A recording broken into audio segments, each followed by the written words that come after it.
Assassin's Creed Origins had an ambition to create a persistent, systemic world of Egypt, where every NPC would have their own schedule and you would feel that every character is actually a part of that world. To the point that if you decide to just follow them around, everything they do would make sense.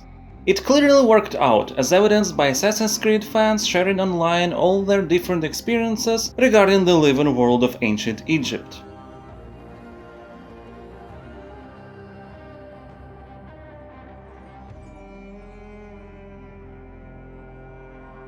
And in GDC 2018, Ubisoft's Charles Lefebvre has told how everything works. The whole world is wrapped in a system called Meta AI. It is primarily a tracking mechanism that keeps information about the entities in Egypt, controls when to spawn them physically for the player, and pushes the required behavior. The basic principle is as follows. Processing an actual NPC is expensive.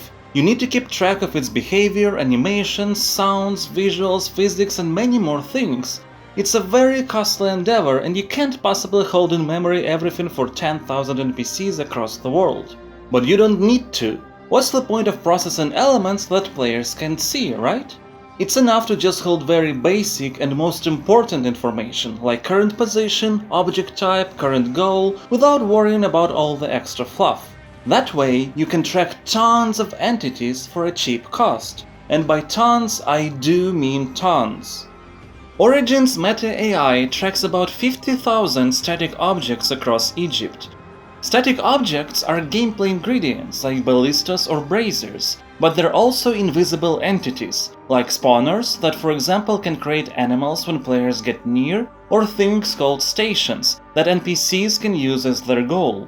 In this example, we have stations labeled as eating for poor civilians, so if somebody from that group gets hungry, this is a location they can choose to go to. Origins also tracks about 12,000 dynamic objects around the player. These are of course humans, but they're also everything else that moves, like animals or boats. For the purposes of optimization, the tracking is focused mostly on entities close to the player. If somebody is very far away, they are not being tracked unless it's an important object, like a named NPC. But there is no need to know what a random civilian 10 kilometers away is doing, so they don't exist until you get closer. Dynamic objects have 3 states. The first one is virtual state, when an object exists in the world only as invisible abstract information like what it is their current position, what goal they're moving towards, and so on.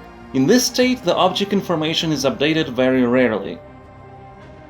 The second one is the bulk state. It is a very simple physical representation for visible far-away entities. A very cheap model, basic animation, simple behavior. In cities, there is a maximum of 1,000 of these. And the final state is an actual real NPC state with all components and behaviors.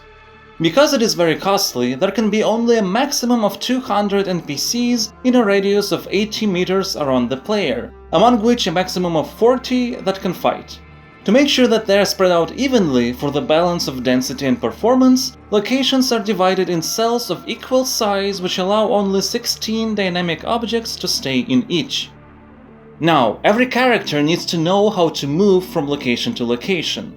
To make the process of thousands entities figuring out where to go as cheap and efficient as possible, Origins has a path network that consists of many different nodes, links, and lanes, to create a massive yet effective way for AIs to calculate how they need to move when they want to go somewhere. And this same network is actually used for the follow road mechanic, so players can actually see parts of it in-game. The last big aspect of creating a living world is pushing appropriate behavior. Unless it's a quest NPC that has more custom-built goals, all characters and animals act through the system of needs. NPCs can have a need to eat, sleep, socialize, work, or go to the loo, among others. When they have to implement those needs, they search for the most appropriate station or NPC, and if they can't find one, they will do something else. This last part lies at the core of restricted location design, where for example in a camp with 7 guards there will be only 3 bed stations, so 4 guards would not be able to implement their need for sleep and keep doing other things around the camp during the night. Animals, by the way, also have needs. For example, they have a need to eat, and humans are edible for some, so this can result in them attacking people.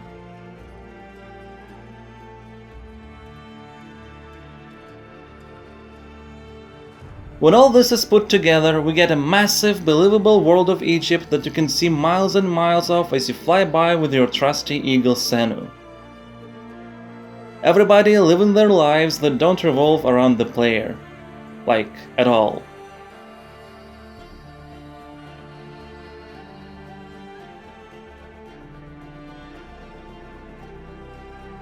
Thank you all for watching. If you're interested in finding out more information and technical details from the GDC talk, the link is in the description. A special thank you goes to my patrons. If you'd like to support my channel and get invited to our Discord server or get early access to videos, consider pledging at patreon.com/farlands. Your support would mean a lot. And regardless, don't forget to like and subscribe.